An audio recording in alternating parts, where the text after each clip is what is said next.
Hello everyone, welcome to Devender methods. మనం ఈరోజు ఒక టాపిక్ డిస్కస్ చేద్దామండి. ఏంటి ఆ టాపిక్ అంటే, మనకు ఏపీ సిలబస్ ప్రకారం ఆంధ్రప్రదేశ్ విద్యార్థులకు స్కూల్ అసిస్టెంట్ మ్యాథమెటిక్స్ మెథడాలజీలో భాగంగా ఒకటి 9th యూనిట్ ఒకటి ఉందండి. ఆ 9th యూనిట్ ఏంటంటే గణిత బోధన మెలకువలు అని చెప్పి ఉన్నదండి. ఓకే, మరి తెలంగాణ విద్యార్థులకు ఇప్పుడు చెప్పేటటువంటి గణిత బోధన మెలకువలు అనేటటువంటి టాపిక్ బోధనా పద్ధతులు అనేటువంటి భాగంలో మనం డిస్కస్ చేస్తాం. అది 8వ యూనిట్లో మనకు ఉండడం జరిగింది. అయితే ఒక్కసారి చూద్దాం. ఇక్కడ మనకు ఉన్నటువంటి టాపిక్ ఏంటంటే ఇక్కడ గణిత బోధన మెలకువలు ఇదండి. ఏపీ విద్యార్థులకైతే ఇది 9th యూనిట్లో భాగంగా ఉంటుంది. అదే మరి తెలంగాణ విద్యార్థులకు ఈ టాపిక్ 8th యూనిట్లో ఉంటుందండి. ఓకే, మరి ఈ టాపిక్ నుండి గణిత బోధన మెలకువలు అని చెప్పి మనకున్నటువంటి 9th యూనిట్, ఈ యూనిట్ నుంచి ఏపీ విద్యార్థులకు 4 క్వశ్చన్స్ వస్తాయి. ఇవి 2 మార్క్స్ అండి. అదే మరి తెలంగాణ విద్యార్థులకు ఈ టాపిక్ నుంచి 2 క్వశ్చన్స్ వస్తాయి, 1 మార్క్ అండి. ప్రీవియస్ ఉన్నటువంటి బిట్స్లలో పేపర్ తిరిగేది చూస్తే ఇలానే రావడం జరిగింది. ప్రజెంట్ ఉన్నటువంటి దాంట్లో ఇప్పుడు ఏపీ విద్యార్థులకు 4 క్వశ్చన్స్ అనేది ఈ యూనిట్ తప్పకుండా రావాలి. ఓకేనండి, ఆ 4 క్వశ్చన్స్ అంటే 2 మార్క్స్. తెలంగాణ విద్యార్థులకైతే ఈ యొక్క 2 క్వశ్చన్స్ 1 మార్క్ వచ్చే అవకాశం ఉంది.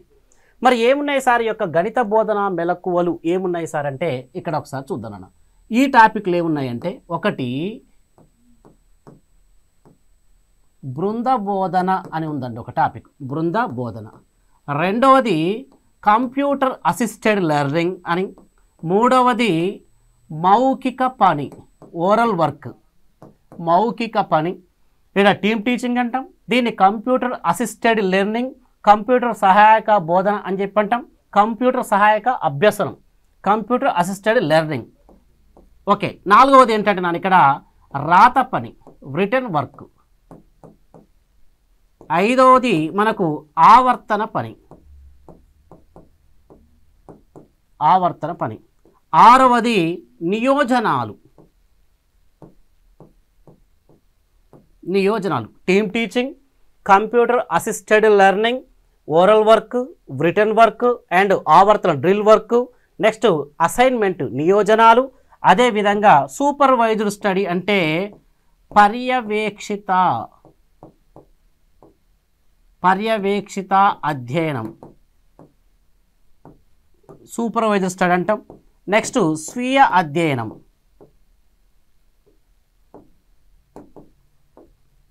స్వీయ అధ్యయనం అని గుర్తుపెట్టుకోండి. దీంతో పాటు మనం ఈ టాపిక్లో నేర్చుకోవాల్సింది ఏంటంటే వేగం మరియు ఖచ్చితత్వం,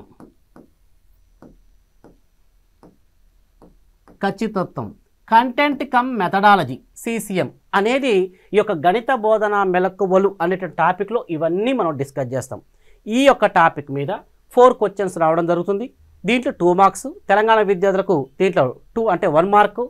2 క్వశ్చన్స్ 1 మార్క్ వచ్చే అవకాశం ఉంది. ఓకే, రైట్ అన్న.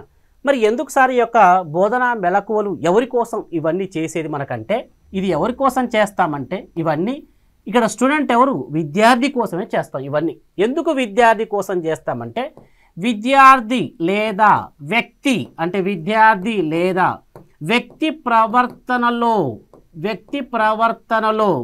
వచ్చే మార్పు, వ్యక్తి ప్రవర్తనలో వచ్చే మార్పును ఏమంటామంటే మనం అభ్యసనం అంటాం. ఏమంటాం? అభ్యసనం. మరి ఇవన్నీ ఎవరి ప్రవర్తనలో మార్పు రావాలి?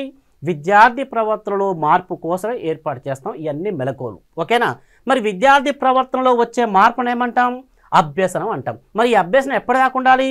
శాశ్వతంగా ఉండాలి. గుర్తుపెట్టుకోండి. మరి శాశ్వతంగా ఉంటుందా అంటే, మనం ఉపయోగించకపోతే ఎప్పుడో కొంతకాలానికి మర్చిపోయే అవకాశం ఉంటుంది. కానీ శాశ్వతంగా ఉండే విధంగా బోధించాలి. అంటే విద్యార్థి ప్రవర్తనలో వచ్చే మార్పు కోసమే ఈ యొక్క టెక్నిక్స్ అనేవి ఎవరు ఉపయోగిస్తారంటే, పాఠశాలలో తీసుకుంటే ఎవరు ఉపయోగిస్తారు? బోధన చేస్తారు. ఎవరైనా ఉపాధ్యాయుడు యొక్క బోధన ద్వారా విద్యార్థి ప్రవర్తనలో వచ్చే మార్పు కోసం బోధిస్తాడు. ఎవరు చేస్తారు? ఇక్కడ ఈ మెలకువలన్నీ ఎవరు ఉపయోగిస్తారు? ఉపాధ్యాయుడు. ఎప్పుడు ఎట్లా ఉపయోగిస్తాడు? బోధన ద్వారా ఉపయోగిస్తాడు. బోధన ఎవరు చేస్తారు? ఉపాధ్యాయుడు చేస్తాడు. మరి ఉపాధ్యాయుడు ఎవరు అంటే ఇక్కడ ఎక్కువ పరిణతి చెందినటువంటి వ్యక్తి, ఈ విద్యార్థి ఎవరంటే తక్కువ పరిణతి చెందినటువంటి వ్యక్తి. ఎక్కువ పరిణతి చెందినటువంటి వ్యక్తి తక్కువ పరిణతి చెందిన వ్యక్తిపై తీసుకుని వచ్చే మార్పును ఏమంటారంటే బోధన అని చెప్పి అంటారు. గుర్తుపెట్టుకోండి. ఇది ఎవరన్నారంటే హెచ్సి మోరిసన్ అనేటటువంటి వ్యక్తి ఈ యొక్క చెప్పడం జరిగింది. ఎక్కువ పరిణతి చెందిన వ్యక్తి తక్కువ పరిణతి చెందిన వ్యక్తిపై తీసుకుని వచ్చే మార్పునే బోధన అంటారని చెప్పి హెచ్సి మోరిసన్ చెప్పడం జరిగిందమ్మా. అంటే ఇక్కడ ఏంటి, ఒక పరిపక్వత చెందినటువంటి ఒక వ్యక్తి పరిపక్వత చెందని వ్యక్తిపై తీసుకుని వచ్చే మార్పును ఏమంటారంటే బోధన అని చెప్పి అంటారు. మరి మార్పు తీసుకురావాలంటే ఏం చేయాలి? ఇక్కడ ఉపాధ్యాయుడు కొన్ని బోధనా విధానాలు, బోధనా పద్ధతులు ఉపయోగించాలి. ఈ టెక్నిక్స్గా నేను ఉపయోగించాలి. అంటే చూడండి ఒకసారి, కొంతమంది గణిత శాస్త్రాన్ని బోధించే ఉపాధ్యాయులు ఉంటారు. ఒక ఉపాధ్యాయుడు మ్యాథమెటిక్స్ చెబితే అసలు మరి మనం ఇంటికి పోయి ప్రాక్టీస్ చేయాల్సిన అవసరం కూడా ఉండదు. అంత పర్ఫెక్ట్గా అరటిపండు అంటే ఒలిచి నోట్లో పెట్టిన విధంగా అంత నీట్గా చెప్పగలుగుతాడు. కొంతమంది ఉపాధ్యాయులు చెప్తే పర్వాలేదు అనిపిస్తుంది. కొంతమంది గణిత ఉపాధ్యాయులు చెప్తే అసలు అతను చెప్పినటువంటి విషయం ఆయనకే అర్థం కాదు, ఆ విధంగా ఉంటుంది. మరి ఎవరు చెప్తే విద్యార్థి ప్రవర్తనలో మార్పులు వస్తాయి? ఎవరి బోధన ద్వారా అంటే మంచి సామర్థ్యం ఉన్నటువంటి ఉపాధ్యాయుడు మంచి టెక్నిక్ ద్వారా ఏ విషయాన్ని ఎలా బోధిస్తే బాగుంటుంది అనేటటువంటి ఒక టెక్నిక్ విధానాన్ని అనుసరించి బోధిస్తే విద్యార్థి ప్రవర్తనలో మార్పులు వస్తాయి. అందుకనే ఆ విధానాన్ని బట్టి ఎవరైతే బాగా చెబుతారో అప్పుడే విద్యార్థి ప్రవర్తనలో మార్పులు వస్తాయి అంటారు. నాకు ప్రాణి ఉపాధ్యాయుడు చెప్తే బాగా అర్థమైంది, అసలు ఈజీ మెథడ్లో చెప్పాడు అంటే అని అంటారు. కొంతమంది చెప్తే నాకు అర్థం కాలేదని చెప్పి అంటారు. ఎవరైతే బాగా చెప్తారో వారి ఆధారంగానే ప్రవర్తనలో మార్పులు వస్తాయని గుర్తుపెట్టుకోండి. ఆ టెక్నిక్స్, ఈ విధానాలు, పద్ధతులనే అవేంటంటే ఒకటి బృంద బోధన, కంప్యూటర్ అసిస్టెంట్ లెర్నింగ్, మౌఖిక పని, రాత పని, ఆవర్తన పని, నియోజనాలు, పర్యవేక్షిత అధ్యయనం, ఉన్నటువంటి స్వీయ సెల్ఫ్ స్టడీ, స్వీయ అధ్యయనం అండ్ వేగం, ఖచ్చితత్వం, కంటెంట్ కమ్ మెథడాలజీ. ఇవన్నీ టెక్నిక్స్ అండి. ఈ టెక్నిక్స్ ఉపయోగించి విద్యార్థి ప్రవర్తనలో మంచి మార్పు తీసుకురావడం జరుగుతుంది. ఓకేనా? ఇవి దీనికి సంబంధించింది. మరి బోధన అంటే ఏంటి? మరి ఎలా తీసుకురావాలి ఉపాధ్యాయుడు అంటే ఎక్కువ పరిణతి చెందిన వ్యక్తి. ఆ ఉపాధ్యాయుడు ఒకడేనా? బోధన చేసే వ్యక్తులు చాలామంది ఉంటారు. మీ మమ్మీ బోధన చేస్తుంది, డాడీ చేస్తాడు, మీ ఫ్రెండ్స్ చేస్తారు, నైబర్స్, మీ కంప్యూటర్లు చేస్తుంది, నీ యొక్క మొబైల్, అవునా కదా, ఎన్సైక్లోపీడియాలు, ఇవన్నీ కూడా ఎక్కువ పరిణతి చెందినటువంటి విషయమే. వాటి ఆధారంగా బోధనను నేర్చుకుంటాం. అంటే ఒక తెలియని విషయాన్ని తెలుసుకోవడమే ఇక్కడ ఏమవుతుంది, తెలియని విషయాన్ని తెలుసుకోవడమే అభ్యసనం అని చెప్పి అంటాం. కానీ అభ్యసనం జరగాలంటే ఏం చేయాలి? మంచి బోధన జరగాలి. అందుకనే బోధన అనేటటువంటి విషయం ఏంటి అంటే సాంఘిక పరమైనటువంటి అంశం.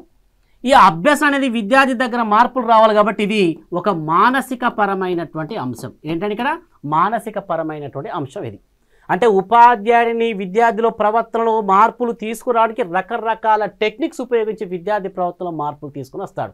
అందుకనే దీన్ని సాంఘిక పరమైన అంశం అంటాం, దీన్ని మానసిక పరమైనటువంటి అంశం అంటారని గుర్తుపెట్టుకున్నాను. ఓకేనా? ఇది బోధనకు ఈ యొక్క అభ్యసనానికి ఉన్నటువంటి తేడా కొద్దిగా. రైట్ నానా? ఇవి దీని ప్రకారం. మరి ఈ టెక్నిక్స్లలో ఫస్ట్ ఏముందంటే బృంద బోధన అంటే ఏమిటి, నెక్స్ట్ కంప్యూటర్ అసిస్టెంట్ లెర్నింగ్ అంటే ఏంటి, ఎప్పుడు ఉపయోగిస్తాం, దీని యొక్క మెరిట్స్ ఏంటి, డిమెరిట్స్ ఏంటి అని ఒక్కొక్క దాని గురించి మన యొక్క యూనిట్లో పర్ఫెక్ట్ డిస్కస్ చేసుకుంటూ వెళ్ళిపోదాం. ఓకే, చూద్దాం ఒకసారి బృంద బోధన అంటే ఏమిటి అనేది ఒకసారి చూద్దాం.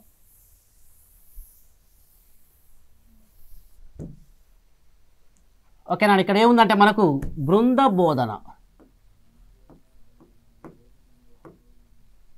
టీమ్ టీచింగ్ అని చెప్పి అంటాం.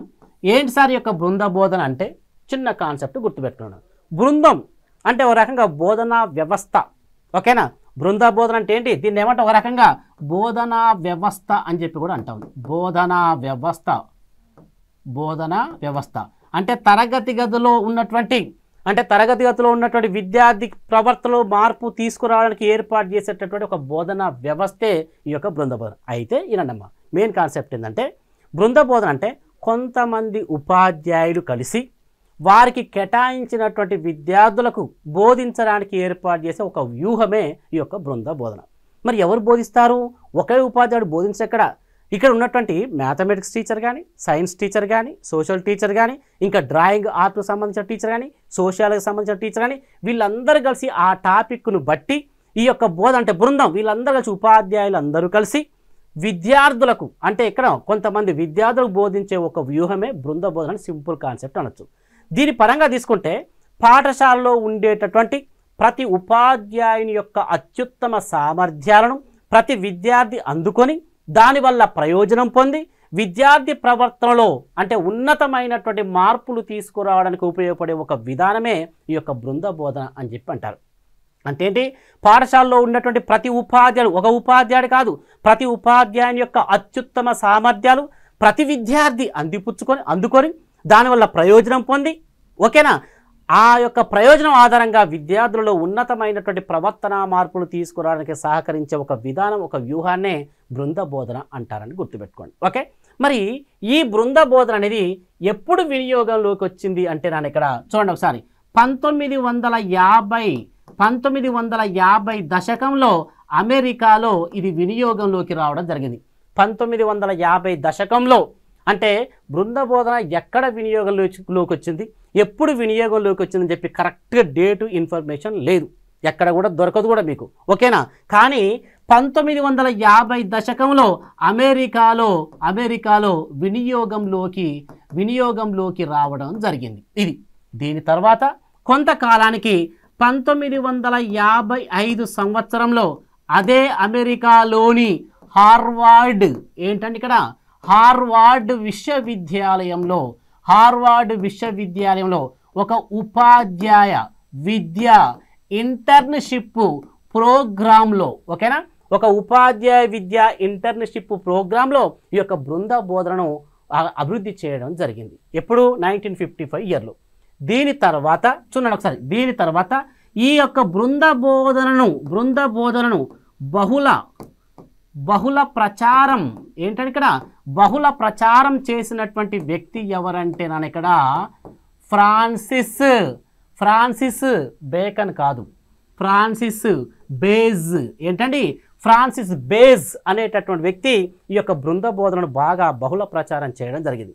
ఇతని తర్వాత ఈ బృంద బోధన కోసం విశేషమైనటువంటి ఏంటంటే ఇక్కడ అంటే దీన్ని విజయవంతం చేయడానికి ఏం చేశాడు ఇక్కడ, విజయవంతం చేయడానికి విశేష కృషి చేసినటువంటి వ్యక్తి ఎవరంటే లాయిడ్ ట్రంప్ అనేటటువంటి వ్యక్తి. ఎవరైనా లాయిడ్ ట్రంప్ అనేటటువంటి డొనాల్డ్ ట్రంప్ కాదు, అమెరికా అధ్యక్షుడు కాదండి, లాయిడ్ ట్రంప్ అనేటటువంటి వ్యక్తి దీన్ని విజయవంతం చేయడానికి విశేషమైనటువంటి కృషి చేసిన వ్యక్తి ఎవరంటే లాయిడ్ ట్రంప్ అనేటటువంటి వ్యక్తి. బహుళ ప్రచారం చేసినటువంటి వ్యక్తి ఎవరంటే ఫ్రాన్సిస్ బేజ్ అనేటటువంటి వ్యక్తి. మరి ఎప్పుడు దీని అభివృద్ధి కార్యక్రమం ఎప్పుడు చేశారు, ఎప్పుడు ప్రవేశపెట్టారంటే 1955 ఇయర్లో అమెరికాలోని హార్వర్డ్ విశ్వవిద్యాలయంలో ఈ యొక్క ఉపాధ్యాయ విద్యా ఇంటర్న్షిప్ ప్రోగ్రాంలో ప్రవేశపెట్టడం జరిగింది. ఓకే, నెక్స్ట్ ఎప్పుడు వినియోగంలోకి వచ్చిందంటే 1950 ఇయర్లో అమెరికాలో వినియోగంలోకి రావడం జరిగింది. ఇది ఇన్ఫర్మేషన్. అయితే మన భారతదేశంలోకి ఏంటంటే ఇక్కడ ఎప్పుడు ఈ యొక్క బృంద బోధన రావడం జరిగినది అని చెప్పంటే 1960 సంవత్సరం తర్వాత మన భారతదేశంలోకి రావడం జరిగింది ఈ యొక్క బృంద బోధన మీద. ఓకే, ఈ యొక్క బృంద బోధన మీద ఒక కొఠారి కమిషన్ అండి, ఏంటి, దౌలత్ సింగ్ కొఠారి కమిషన్. ఈ యొక్క దౌలత్ సింగ్ కొఠారి కమిషన్ బృంద బోధనను దృష్టిలో పెట్టుకొని ఒక మాట చెప్పడం జరిగింది. ఏంటంటే బోధనా పరిస్థితులలో ఇక్కడ వైవిధ్యాన్ని మరియు గతిశీలతను తీసుకురావడానికి తప్పనిసరిగా బృంద బోధనను వినియోగించాలని చెప్పి నొక్కి చెప్పినటువంటి కమిషన్ ఏంటంటే ఈ యొక్క దౌలత్ సింగ్ కొఠారి కమిషన్ అని గుర్తుపెట్టుకోండి. డిఎస్ కొఠారి కమిషన్ ఏమన్నాడు ఇక్కడ, బోధనా పరిస్థితులలో వైవిధ్యాన్ని గతిశీలతను తీసుకురావడానికి పాఠశాలలో తప్పనిసరిగా ఈ యొక్క బృంద బోధనను వినియోగించాలి అని చెప్పి మరీ చెప్పడం జరిగింది ఈ యొక్క కొఠారి కమిషన్. ఇది జరిగిన తర్వాత మళ్ళీ కొంతకాలానికి ఒక విషయం ఏం జరిగిందంటే, మీరు ఈ యొక్క బృంద బోధన మీద నెట్లోకి గూగుల్లోకి వెళ్ళి మీరు సెర్చ్ చేస్తే ఒక టాపిక్, ఒక మాట వస్తుంది. Who is the father of team teaching అని మీరు గూగుల్లో సెర్చ్ చేస్తే విలియం అలెగ్జాండర్ అనే పేరు వస్తుంది. ఓకే, విలియం అలెగ్జాండర్ అనే పేరు ఏమని వస్తుంది ఇక్కడ, the concept of team teaching as a attributed by William Alexander, the known as the William Alexander the father of American middle school అని వస్తుంది. ఓకే, చూడండి ఒకసారి, who is the father of team teaching అంటే William Alexander అనే పేరు మాత్రం గూగుల్లో search చేస్తే వస్తుందండి. అంటే ఈ యొక్క విలియం అలెగ్జాండర్ అనేటటువంటి వ్యక్తి ఎవరంటే ఈ యొక్క బృంద బోధన ఏంటంటే ఇక్కడ బృంద బోధన అనేటటువంటి యొక్క భావనను ప్రవేశపెట్టి అతనికి బృంద బోధన అనే భావన ఆపాదించబడింది ఎవరికి అంటే విలియం ఏంటండి ఇక్కడ విలియం అలెగ్జాండర్. ఎవరండి ఇక్కడ విలియం అలెగ్జాండర్ అనేటటువంటి వ్యక్తి. ఎందుకు ఏర్పాటు చేశారు, అతని యొక్క భావన ఎందుకు బృంద బోధన అనే భావన ఎవరికి ఆపాదించబడింది అంటే విలియం అలెగ్జాండర్కు ఆపాదించబడింది. ఎందుకు ఆపాదించబడిందంటే ఇతను ఇక్కడ చూడండి ఒకసారి the father of American middle school the father of American middle school అనేటటువంటి అంటే father of American middle school అనేటటువంటి పేరు ఎవరికి ఉందంటే ఈ యొక్క విలియం అలెగ్జాండర్కి ఉంది. ఎందుకు ఉందంటే ఈ యొక్క విలియం అలెగ్జాండర్ 1963 సంవత్సరంలో కార్నెల్ ఏంటంటే ఇక్కడ కార్నెల్ యూనివర్సిటీలో ఏం చేశారంటే ఒక కాన్ఫరెన్స్ ఏర్పాటు చేయడం జరిగింది. ఆ కాన్ఫరెన్స్లో ఈ యొక్క బృంద బోధన మీద కొంత ఏంటంటే ఈ కాన్ఫరెన్స్లో బృంద బోధన మీద ఆ టాపిక్ దాని భావనని ప్రవేశపెట్టడం జరిగింది. అంటే ఈ యొక్క William Alexander who delivered by Cornell university అని చెప్పి ఉంటుంది. అంటే ఏంటి, బృంద బోధన యొక్క కాన్సెప్ట్ని కార్నెల్ యూనివర్సిటీలో 1960లో ప్రవేశపెట్టి ప్రచారంలోకి తెచ్చాడు. అందుకనే ఫాదర్ ఆఫ్ టీమ్ టీచింగ్ అని ఎవరిని అంటారంటే విలియం అలెగ్జాండర్ని అంటారు. అది ఎప్పుడో 1950లో వినియోగంలో వచ్చింది, 55లో కూడా ప్రవేశపెట్టారు. కానీ దానికి అంత వెలుగులోకి పూర్తిగా రాలేదు. కానీ ఈ యొక్క విలియం అలెగ్జాండర్ మాత్రం కార్నెల్ యూనివర్సిటీలోకి ప్రవేశపెట్టిన తర్వాత బాగా వెలుగులోకి రావడం జరిగింది. కాబట్టి ఫాదర్ ఆఫ్ టీమ్ టీచింగ్ అని చెప్పి ఈ యొక్క విలియం అలెగ్జాండర్ అంటారని చెప్పి గూగుల్ ఇన్ఫర్మేషన్ ప్రకారం. ఓకే, మనకు తెలుగు అకాడమీ బుక్లో ఎక్కడ కూడా విలియం అలెగ్జాండర్ పేరు లేదు, గూగుల్ ప్రకారం మనకు చెప్పడం జరిగింది. Okay, the concept of team teaching is attributed by William Alexander అంటాం. The known as father of American middle school అంటాం ఈ యొక్క విలియం అలెగ్జాండర్ని. ఓకే, ఇతను ఎక్కడ ప్రవేశపెట్టాడంటే కార్నెల్ యూనివర్సిటీలో 1963లో ఈ యొక్క బృంద బోధనను ప్రవేశపెట్టడం జరిగింది. ఇవి దీనికి ఉన్నటువంటి ఇన్ఫర్మేషన్ ప్రకారం. అయితే మనకు ఈ యొక్క దేవేందర్ మెథడ్స్ యాప్లో బృంద బోధన అంటే ఏంటి, నెక్స్ట్ కంప్యూటర్ అసిస్టెడ్ లెర్నింగ్ అంటే ఏంటి, మౌఖిక పని అంటే ఏంటి, ఆవర్తన పని అంటే ఏంటి, రాత పని అంటే ఏంటి, నియోజనాలు అంటే ఏంటి, పర్యవేక్షిత అధ్యయనం అంటే ఏంటి, అదేవిధంగా స్వీయ అధ్యయనం అంటే ఏంటి, వేగం, ఖచ్చితత్వం, అదేవిధంగా కంటెంట్ కమ్ మెథడాలజీ అని చెప్పి మన యొక్క గణిత బోధన మెలకువలు అనేటటువంటి ఈ యొక్క యూనిట్లో సమగ్రంగా వివరించడం జరిగిందండి. మనకి ఈ యూనిట్ నుంచి 4 క్వశ్చన్స్ 2 మార్క్స్ వస్తాయి. కాబట్టి అదేవిధంగా తెలంగాణ విద్యార్థులకైతే ఇక 2 క్వశ్చన్స్ 1 మార్క్స్ వచ్చేస్తాయి. కాబట్టి మనకు దేవేందర్ మెథడ్స్ అనే యాప్లో మనకు ఉన్నటువంటి 11 యూనిట్కి సంబంధించినటువంటి సమగ్ర సమాచారం పొందుపరచడం జరిగింది. అదేవిధంగా అప్డేట్ బుక్ తోటి మీకు మొత్తం సిలబస్ సమగ్రంగా ఇవ్వడం జరిగింది. మీకు 20/20 వచ్చే విధంగా మీకు చెప్పడం జరిగిందండి. మీరు అదే కాకుండా ఏపీ తెలంగాణలో ఎక్కడ ఉన్నటువంటి వీడియోస్ పోల్చుకున్నా కూడా మీకే తెలుస్తుంది. కాబట్టి మీకు 100% న్యాయం జరుగుతుందని. ఓకే, రైట్ అన్న. ఈ యొక్క టీమ్ టీచింగ్ కానీ ఆవర్తన పని కానీ ఏ సందర్భాల్లో ఉపయోగిస్తారు, ఎక్కడ దాని యొక్క మెరిట్స్ ఏంటి, డిమెరిట్స్ ఏంటి అనేటటువంటి దాని మీద చెప్పుకుంటూ చివరికి ఈ యూనిట్ తర్వాత మనకు కొన్ని బిట్స్ కూడా ఇవ్వడం జరుగుతుంది. ఆ బిట్స్ కూడా ఎగ్జామ్ పాయింట్ ఆఫ్ ఇవ్వడం జరిగిందండి. ఓకేనా, కాబట్టి ఈ యొక్క కోర్సు మీరు సద్వినియోగపరచుకోగలరు. Okay, thank you.